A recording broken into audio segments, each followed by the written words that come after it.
Ton भावड्या हे बघ, नेहमी परीक्षाला अशा टाईपचे क्वेश्चन येत असतात, सम विषम.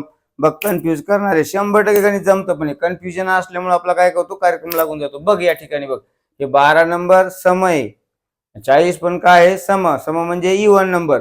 पण फाइंड काय करायचं आपल्याला, ऑड नंबर फाइंड करायचा आहे, म्हणजे विषम संख्या फाइंड करायची. अशा टायमाला काय करायचं, तेच फॉर्म्युला वापरायचा. याच्यातून याच्यात एक वाढवायचा आणि याचं एक कमी करून दुप्पट करायची. ताण घ्यायचा अजिबात नाही.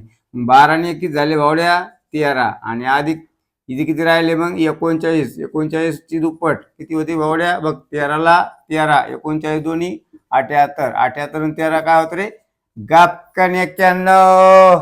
स्पीड मध्ये गणित चाललं पाहिजे भावड्या, तरच मजा आहे. कारण 2 तासाचा पेपर सोडावा लागतो, दिवसभर सोडून काही फायदा नाही. चल, तुला कळालं नसेल तर दुसरं समजून सांगतो. मग 10 आणि किती झाले रे, 11. आणि याच्यात एक कमी होईल, मग काय झाले, 33. 33 ची दुप्पट किती झाली भावड्या, 66. 11 आणि 66 किती झाले, खपकन काय झाले, 77. आहे का नाही हुशार? कोणाला सांगायचं नाही बरं काय, चुकून सांगायचं नाही.